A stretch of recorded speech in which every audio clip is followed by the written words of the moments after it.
Imagine walking into a room and seeing a long row of dominoes standing upright, thousands of them. And at the end of the row is a final domino that when it falls, it rings a bell. Now imagine that someone walks by and accidentally bumps the first domino. And one falls, and then another, and then another, then another. And before long, the entire line collapses until the last domino falls and the bell rings. And if you walk down the hallway halfway through, you might think it was a random thing. But if you saw the thing from start to finish, you would realize something important. Every fall was connected to the one before it. History often looks random. What just happened? What's going on? When we're living it, it seems random. But sometimes when we look back, we begin to see that everything is connected. There's a connection in the world. There's a connection in life itself. There is an unseen hand. We call this history. Looking back, it's history. The word history, by definition, has a fascinating journey through languages and ideas. Understanding the roots of history actually enriches the way we think and the way we even tell a story.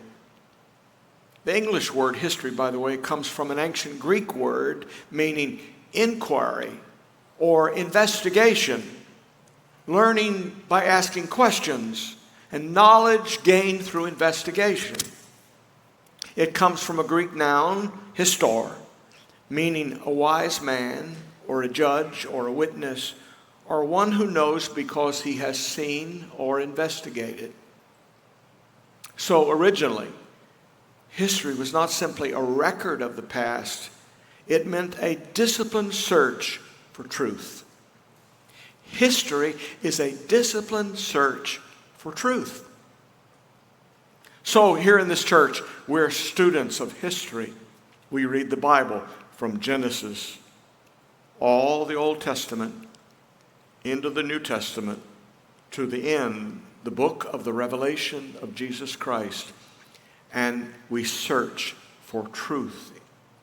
Those words are truth. And if you are a seeker, or a lover of history, I hope that you are a seeker for truth. Winston Churchill said, "The farther backward you can look, the farther forward you're likely to see." If you want to go forward, you need to look back, and you will see providence. You will see sovereignty. You will see the work of God and the hand of God, and all of the events that make up this world from beginning to end is His story. His story. History is His story. And I want to talk to you about a book in the Old Testament today. I love the Old Testament. I love to preach the Old Testament, to study the Old Testament.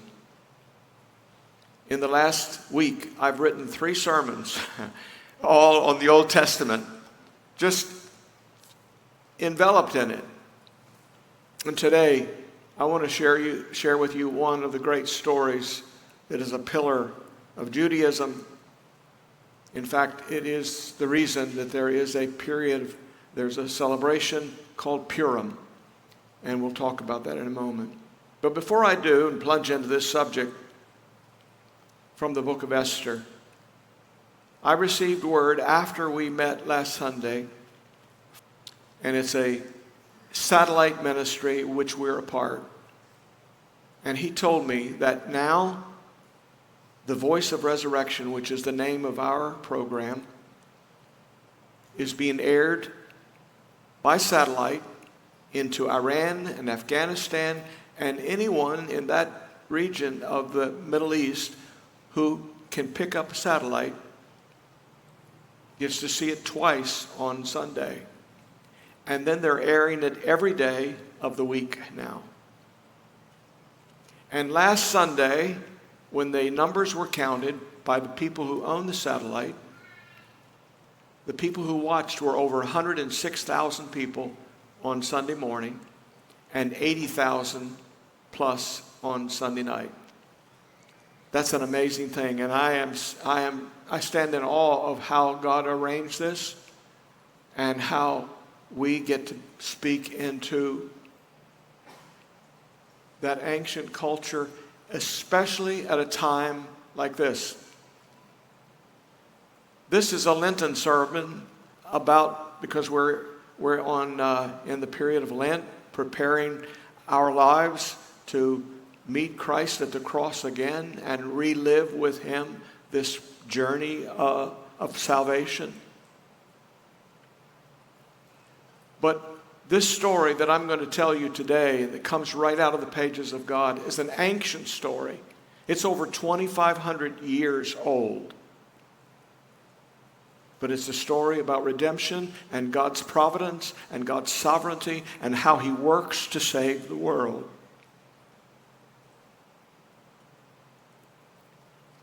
And I'm amazed that we get to speak to our brothers and sisters in Iran right now at this arc of history. What's happening in Tehran and in all the other cities in Iran is not one domino falling by itself. It is a history of happenings and sovereignty. You need to know that. I need to know that. That God has always been working in Iran. And actually, I want to say that when this service is transcribed into the language of Iran, I want them to know that I had them in mind when we prepared this sermon, because it is about them. So consider yourself fortunate that you get to worship with Iran today. Can you see them? Can you feel their presence? The big, long altar of the Christian church extends all the way from shore to shore, one side of the earth to the other. And Iran going through one of its great crises in its history. And they're not a stranger to crises. They've had many. And we'll talk about some of that today. At first glance, it seems like coincidence that we're reading this story from the book of Esther. But when you see the whole story together, it becomes clear that something bigger is happening. Just like what's happening in Iran today is part of a bigger story. Behind every event, behind everything that's happening, is the unseen hand of God. Today we're going back into this remarkable story of Esther to discover how God works even when he seems invisible. Even when we question in our own lives, where is God? History sometimes turns on one person being in the right place at exactly the right time. A nurse notices a symptom that other people missed.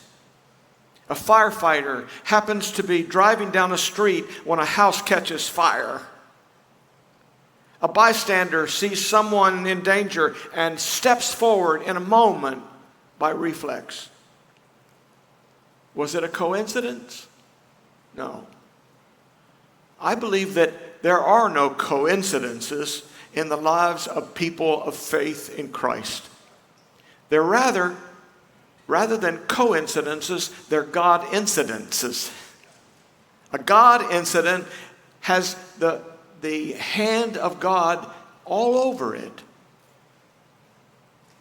In these moments in our lives, in this nation's history, in this moment, one person's presence can change everything.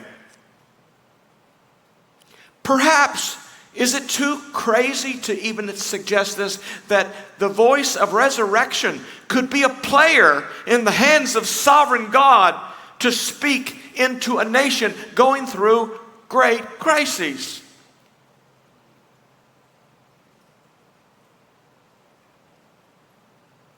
The story from the Bible in the book of Esther today is a moment just like that, pregnant with possibility and purpose. It's a story about an orphaned young woman who found herself in the most powerful palace in the world at its time. She did not plan it. She did not expect it. So when a crisis threatened her entire Jewish nation, it became clear that her position was not an accident. She had a cousin, Mordecai, who was also in this land, this foreign land, away from the city of Jerusalem and from their home of Israel. And he spoke powerful words into her life, and we'll talk about those. This young woman's name is Esther. Her Hebrew name was Hadassah. We know her, and the world knows her as Queen Esther. Have you ever gone through a season where God seemed silent? You prayed, but nothing changed. You looked for direction, but the path seemed unclear. You wondered where God was in the middle of it. This book is written for people like you. It speaks directly to moments like this. In this book, there doesn't appear to be any miracles. There are no prophets. There are no visions that seem to be overpowering. In fact, the name of God is not mentioned one time in this entire book. But as this story unfolds, you begin to realize something extraordinary is going on here. Even though God's name is not mentioned, He's on every page. He's in every word of this narrative. The story of Esther reminds us that sometimes God is doing His greatest work when we don't see Him. So I want to talk to you today about going from Susa to Tehran. 2,500 years ago in the Persian Empire, there was a powerful king named Ahasuerus, also known as Xerxes I. He ruled over this empire that stretched across many lands and many people. His palace, his summer palace, was in the city of Susa. That ancient city of Susa is the setting for the story of Esther, but it is located in the modern-day Shush, Kazakhstan province of Iran today. In ancient times, Susa was one of the major capitals of the Persian Empire under Xerxes I and Darius I. You read about him in other Old Testament books. It served as the royal summer residence for these Persian rulers. The city was famous for its palace columns and complexes. Many scholars believe that the book of Esther transpired right here. By the way, archaeological excavations have uncovered a palace foundation of Persian kings in Susa. Massive columns that supported the royal complex. Administrative buildings and courtyards and the ruins of ancient Susa are now part of the Susa archaeological site, which is recognized by UNESCO as a World Heritage Site. So we're not talking about a mythical place or a mythical story. The people of Iran, our brothers and sisters of faith, know it well.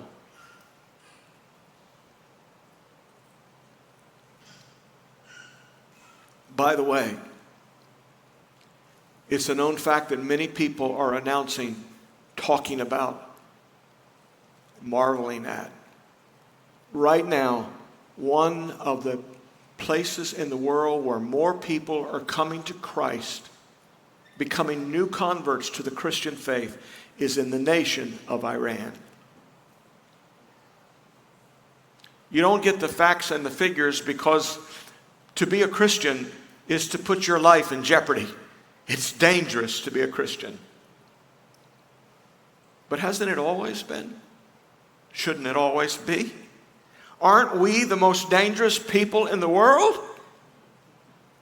Perhaps the problem with us at Resurrection Church and in America is that no one hates us anymore.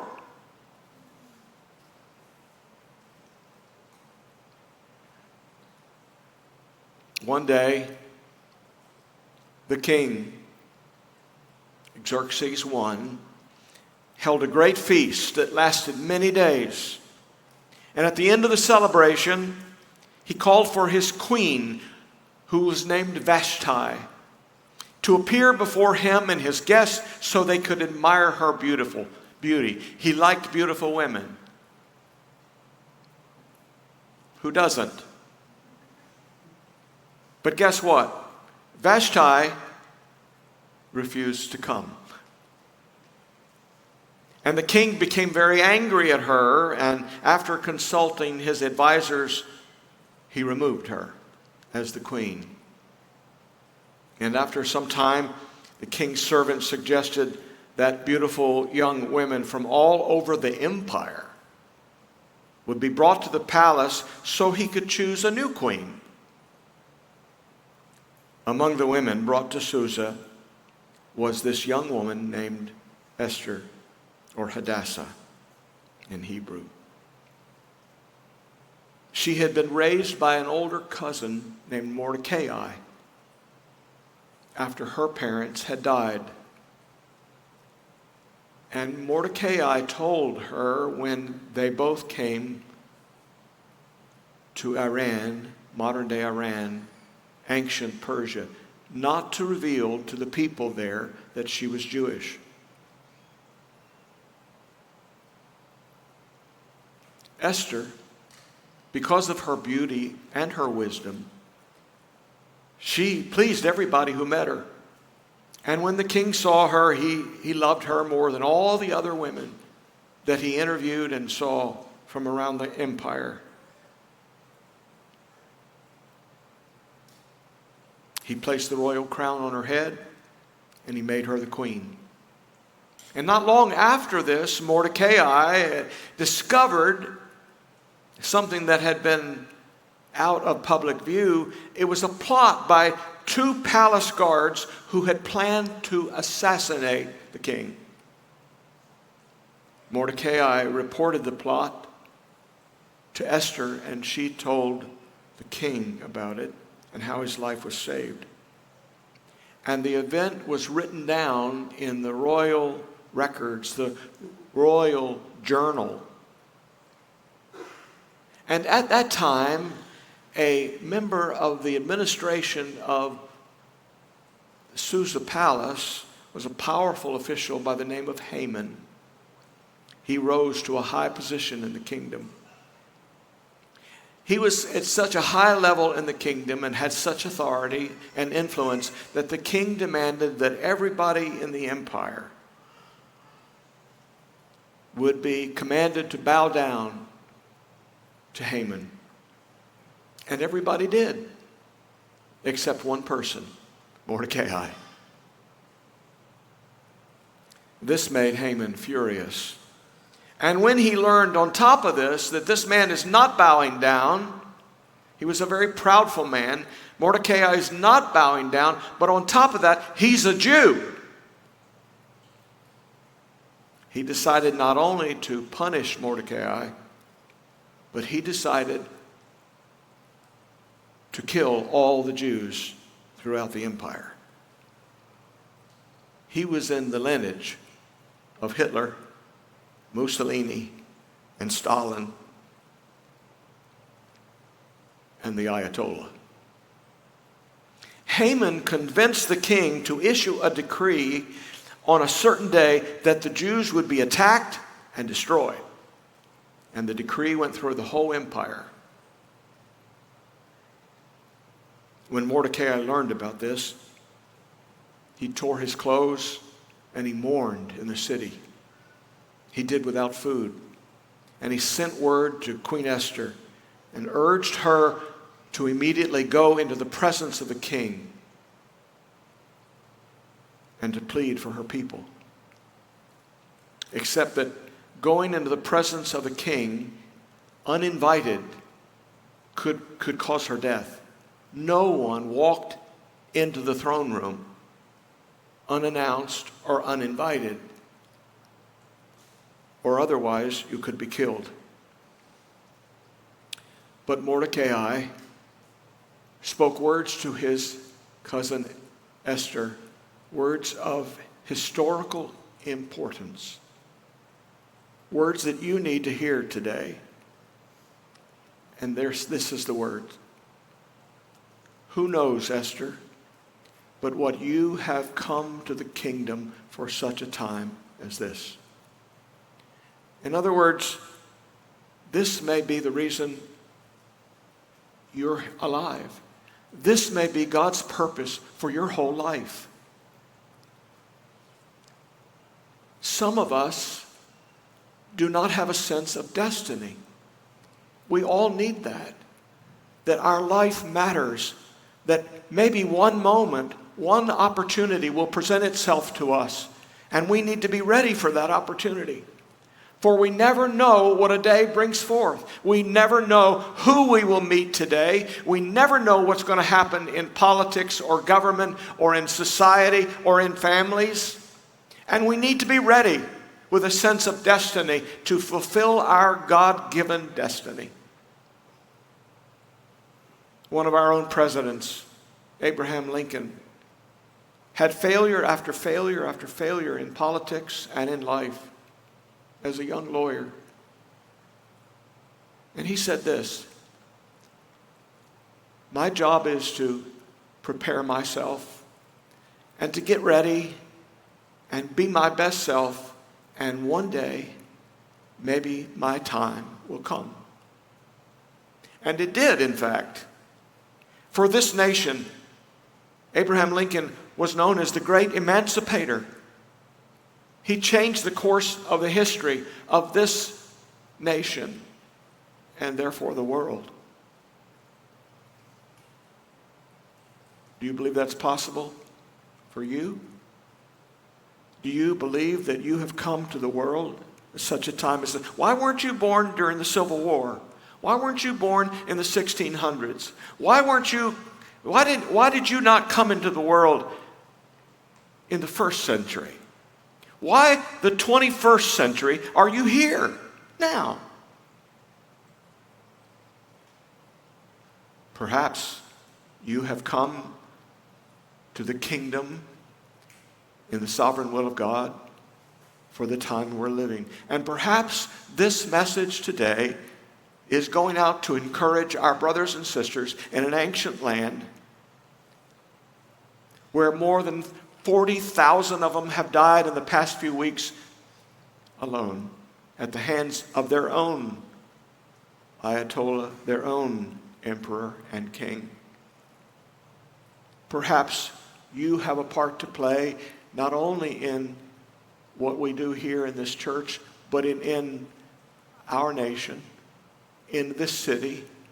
Is it too far-fetched to think that God chose you when he has a history of choosing people like Mary, a teenager? He chooses people who are unknown, unlearned, but ready to do his will.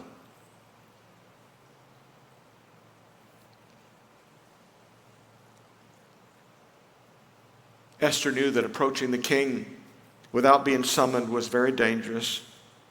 Anyone who did so could go to their death unless the king chose to spare them. And so Esther sent back this word to Mordecai. I want all the Jews in this land, all the immigrants who are Jews in this land, I want them to fast for 3 days. I want them to not eat, not drink. I want them to give themselves to prayer because this is a divine moment. And she sent back this word that she was going to go and to see the king. And she said these immortal words, if I perish, I perish. If I die, I die. So be it. What fortitude. What resolve. My life is of such purpose that I will pursue it. I will pursue my destiny. And whatever it costs me, I'm on it now. Because I have but a few years to give. I have maybe a moment, but I will be ready. And if I die, I die. So after several days, she went into the king's court, and when the king saw her, he held out the royal scepter, which meant that she could come near and approach him. And he asked her what she wanted. And she didn't answer immediately. She simply said, King, I would like to invite you and all of your associates and all the people who serve, I would like to invite you to a banquet. Study the book of Esther and you will see a lesson in strategic thinking. This woman was a strategist. She prepared the king and his entourage for what she was going to deliver. And she took her time. Sometimes patience, rather than spurting off right away, rather than saying what you think today, maybe you should be patient. Maybe you should hold your words. Maybe you should think through it. Maybe you should strategize. What am I here for? What do I need to say? When do I need to say it? What is my life strategy? How can I live purposeful? And how can my life count the most? And how can I put myself in the place of the greatest opportunity? Are you in that place today? Are you preparing for the greatest opportunity in the world, should it come to you? Or are you just floating from event and appointment to appointment? Or do you believe that the days that you are living are ordered by the Lord? The Bible says the steps of a good man or a good woman are ordered by the Lord. He's making his move in the world through you. He's working this morning in the whole world through people who may have no office. You might just be beautiful. Some of you are very beautiful.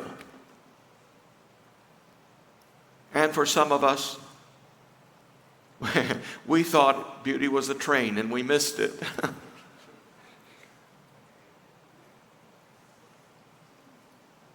But she invited the king, his court, including Haman, the man who is building, he's building as we speak, a gallows to hang Mordecai on in his backyard. He's determined he's going to kill this man.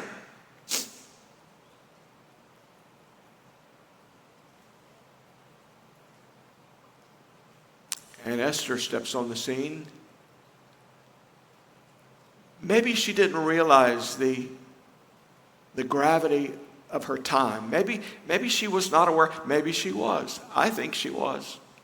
I think she knew this day counts forever. This moment counts forever. There is no insignificant moment.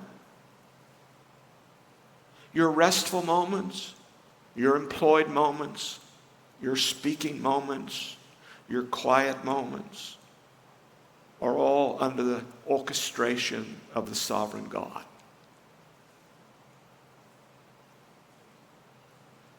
He wants to use your voice. He wants to use your visage, your character, your body. I mean, the Bible tells us what is real worship? It's to give your body to this mission. Present your body to the mission. Is your body in the mission? Is your body a part of God's arsenal? Can He use your body? At your expense? So, the day for the banquet comes. The king is there with his entourage, and again he asks Esther, "What do you want?" You know what she said? "I can't tell you right now, but I want you to come to another banquet." I'm going to have another banquet, and I want you to come back to that banquet. The next day, and the king went back to his palace, and that night he could not sleep. Sleepless nights have their place. I've had a few. Have you? Sometimes they're helpful. Sometimes they wear us out so that the next day we feel drained and unproductive. I've had those days. But that night he could not sleep, so he ordered the royal records. He didn't have Netflix. He didn't have Facebook. He had the royal records. And he asked them to be brought to him, and he read them. Or they were read to him. And in them he discovered the account of how Mordecai had uncovered the assassination plot that saved his life. And when the king realized that Mordecai had never been rewarded for that act of courage, he asked, what should be done to the person who's done this so that they can be honored? And who do you think showed up just about that time? Haman. And so the king says to his trusted confidant, Haman, what do you think should be done for the man who has saved my life and uncovered an assassination attempt and plot? And thinking that he was talking about Haman himself, you see, that's the way prideful people are. They're always putting themselves in the story first. Haman suggested to the king a grand, spectacular display of honor, because he thought he was going to be the one to be honored.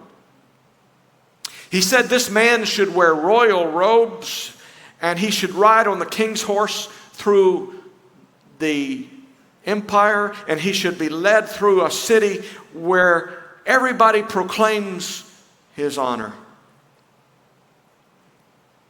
The king said, that's a great idea. That's a great idea. Haman, I want you to find that man Mordecai and do that for him. And Haman's countenance fell. Oh no, the man I'm plotting to kill. And then comes the second banquet. The king is there, and again he asks Esther, what do you want? And Esther then revealed that she was Jewish and that a decree had been issued to the whole empire to destroy her people. And she explained who was responsible for that decree, and that was Haman. And the king was enraged. Haman heard what was going on, and he fell in fear toward Esther. And the king walked in and returned and saw Haman pleading before the queen. And he ordered that Haman be executed, and he was hung on the gallows that he had built for Mordecai. You see the dominoes falling? Afterward, Mordecai was given Haman's position of power in the kingdom. Because the original decree could not be canceled under Persian law, the king issued a new decree that all the Jewish people could be armed and could defend themselves. And when the appointed day came, the Jews were able to protect themselves from their enemies. Afterward, there was a great celebration among the Jewish people throughout the whole empire of Persia. This is a real happening. Mordecai and Queen Esther established an annual festival that continues to this very day. It's a Jewish festival called Purim.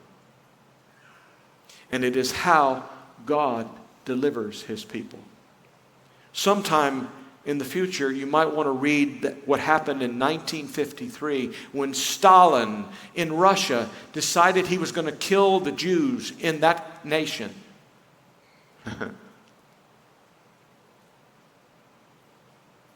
He plotted it. 1953.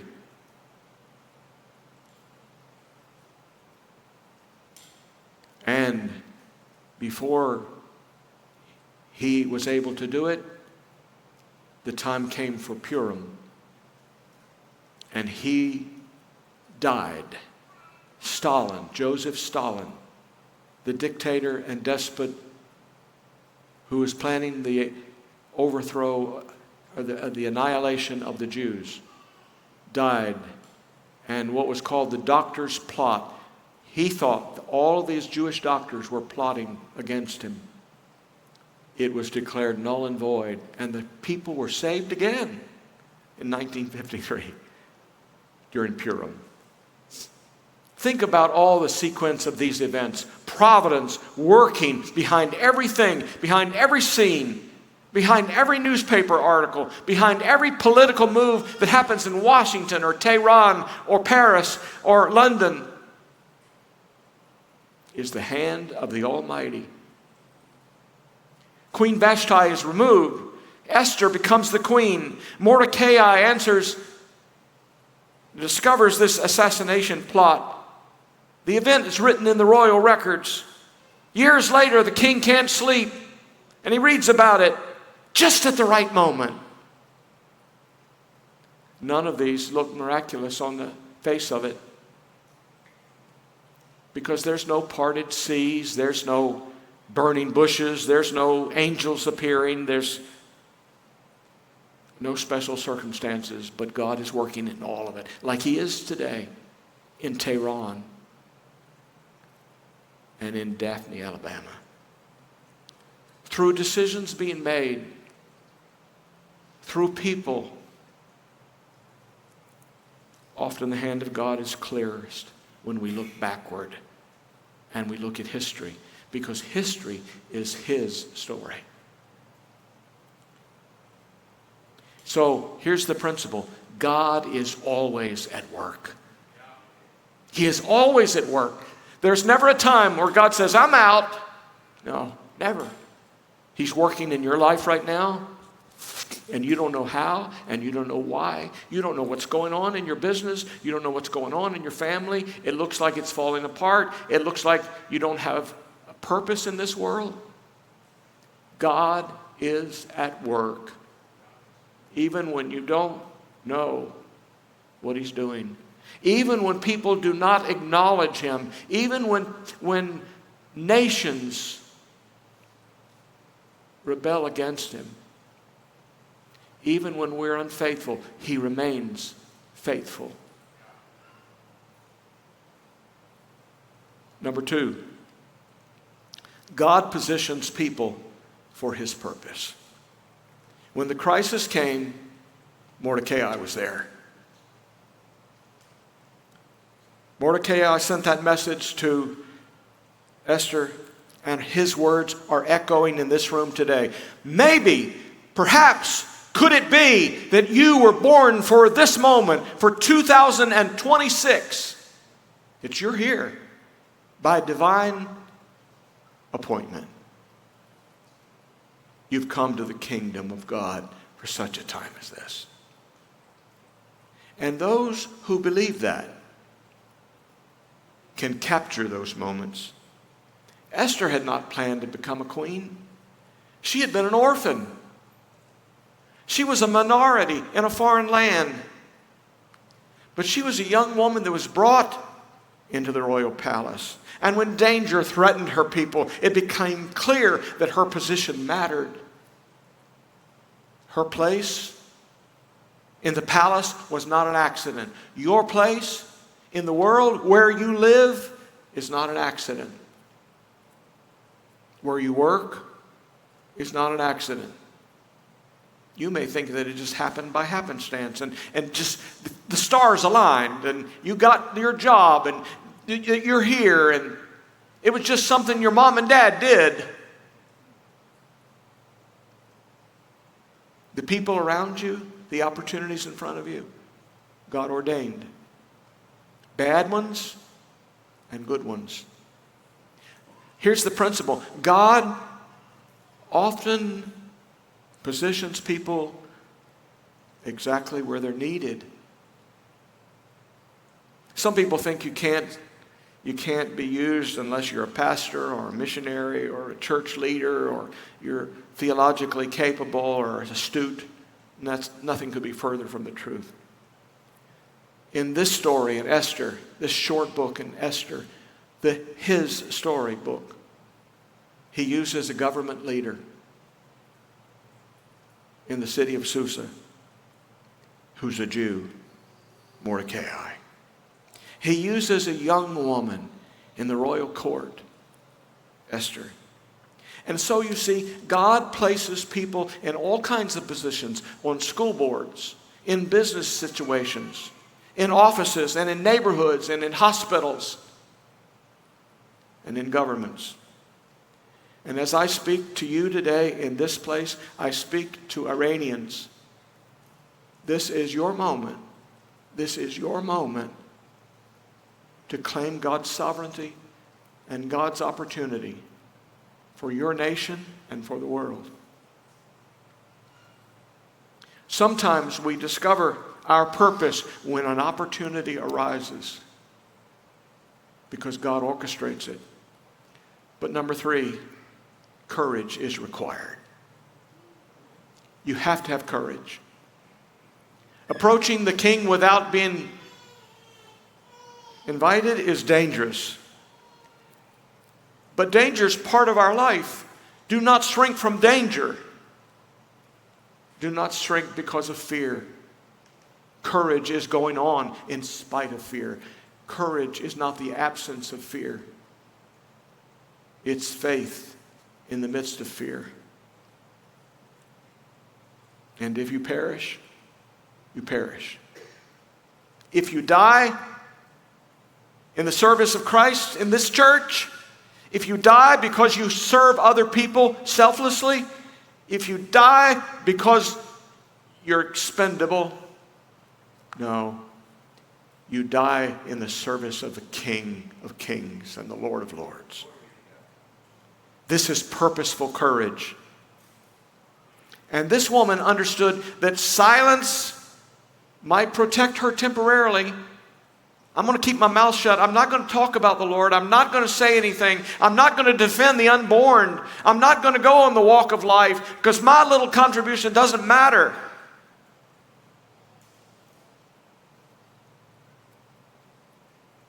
Silence might protect you and keep you anonymous temporarily,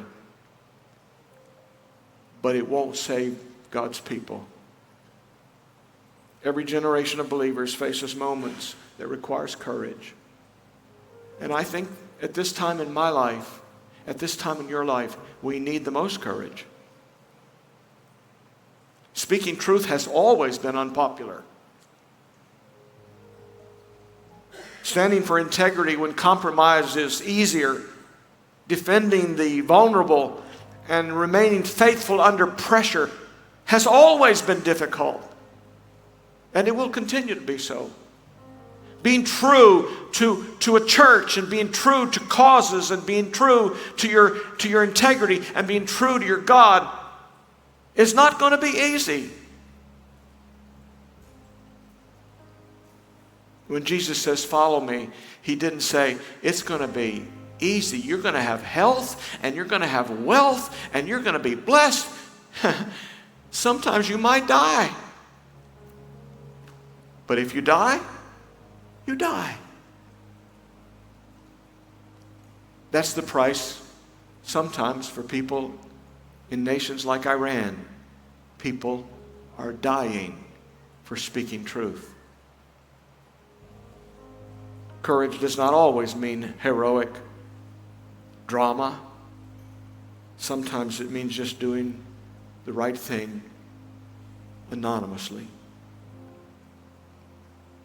When Esther stepped forward, it was not because she felt safe, but because there was a moment in time that needed her. And you're needed now, sir. Sir, you're needed now. Ma'am, young person, you're needed now. You may be a minority. You may be untrained. You may be unprepared at this point, but get ready. Be on guard. Be ready for the command. Be ready for the opportunity. Let God have your body, mind, soul. The message of Mordecai comes to this room. Who knows whether you've come for the kingdom for such a time as this? In other words, what if God placed you here? You're here right now at Resurrection Church. Why are you here? For this moment. The story is not just about Persia. History has a way of rhyming, of repeating itself, doesn't it? From Susa to Tehran, this very moment. Why is America involved? Once again, political powers rise and fall. Once again, the world hears threats and fears conflict. Once again, believers around the world are reminded that God is still at work in ancient Persia. The lesson of Esther is not that nations never threaten. The lesson is that God never loses control of history. Empires rise and they fall. Kings come and sit on thrones by God's authority. Clerics claim authority. Nations shake and headlines roar. But the book of Esther whispers to the world, God is still writing his story. And sometimes the turning point of history is this: a single courageous person. A single courageous person. And I know in my heart that in the nation of Iran today, many people will be thinking, is this my time? Many people in America need to be thinking, is this my time?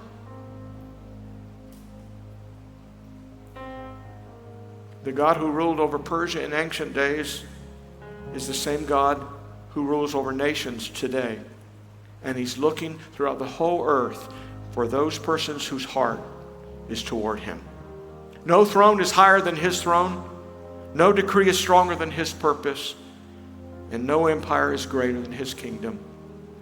The Lord of history declares this: I raise up kings and I bring them down. The same God who overturned Haman's plot is still able to overturn the plans of darkness in Washington and in Tehran. And we need to determine, Barry Carpenter, you need to determine, we will not bow to the spirit of fear. We will not bow to the spirit of hatred. We will not bow to intimidation. We will stand like Mordecai with integrity and faith and courage. We will pray like everything depends on it. And the hidden hand of God will move again. For the kingdoms of this world are temporary, but the kingdom of our God and of his Christ will stand forever. Number 4. Hear this, my friends. Pride and hatred lead to destruction. The villain of this story is Haman. The problems with pride always take us down. Everyone bowed to Haman except one man, Mordecai.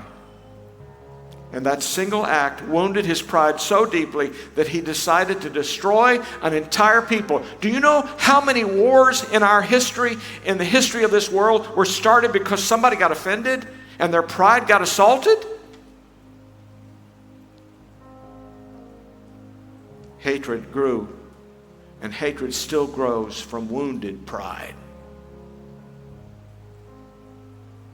And Haman builds this gallows for Mordecai.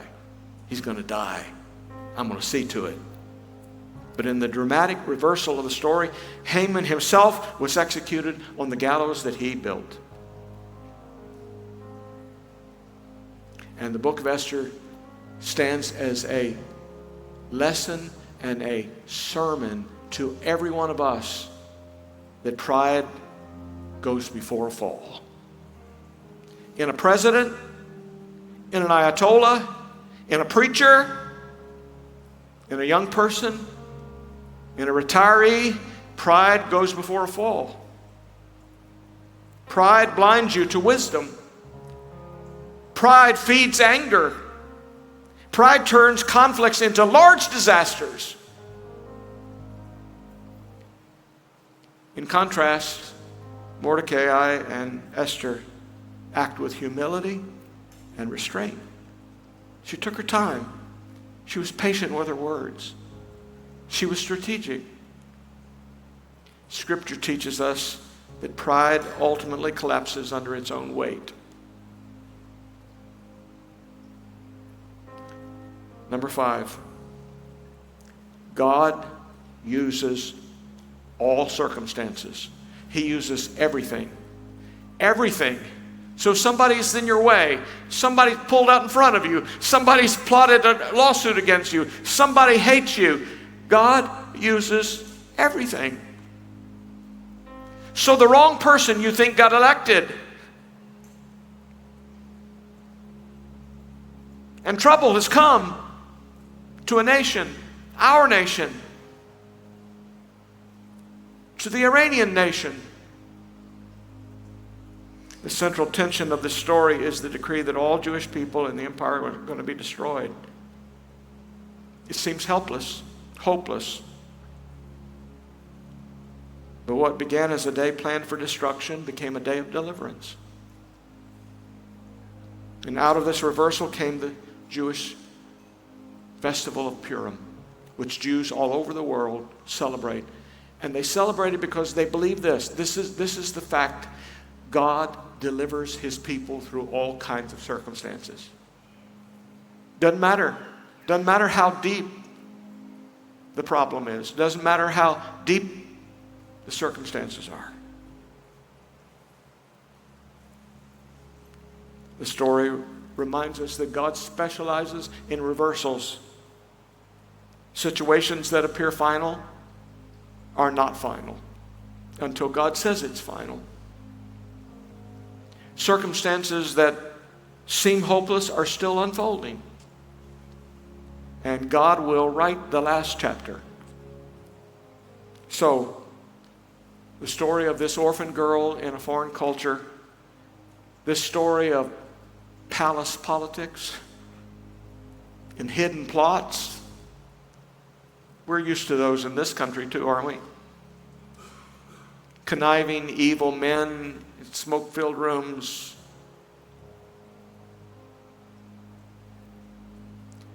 God uses sleepless nights. He uses risky decisions.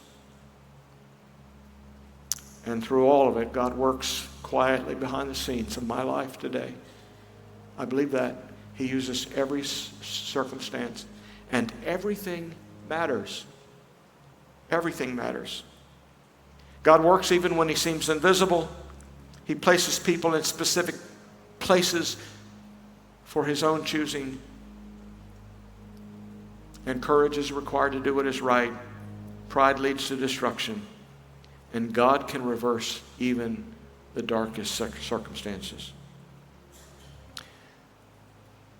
So in conclusion, I tell you, the name of God may not appear in a book, but God is there.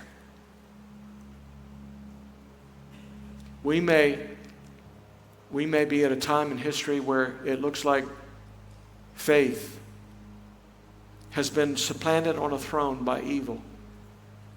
But God is in control. His presence fills the entire story of history. And the same God who worked in the courts of Susa continues to work in the lives of people today. So could I say with you, would you back me up on this? To say to our friends, we sit here today in a comfortable, free, relatively free America. Could we send a message with the force of our character and our heart to our brothers and sisters who will watch this tonight? A few hours from now, they'll watch and they'll hear this story they know well. They know where the grave of Mordecai and Esther is. They know where it is. It's been discovered. These are national treasures. But can we, in unison of spirit, one church, one baptism, one Lord, say, hang in there. God is with you. God will prevail in Tehran and in Washington, in Daphne and in every city, in your life and in my life. God will prevail. And though Satan has meant it for evil, God will take all the bad and He'll make it good. In the name of the Father, the Son, and the Holy Spirit, amen. Will you stand?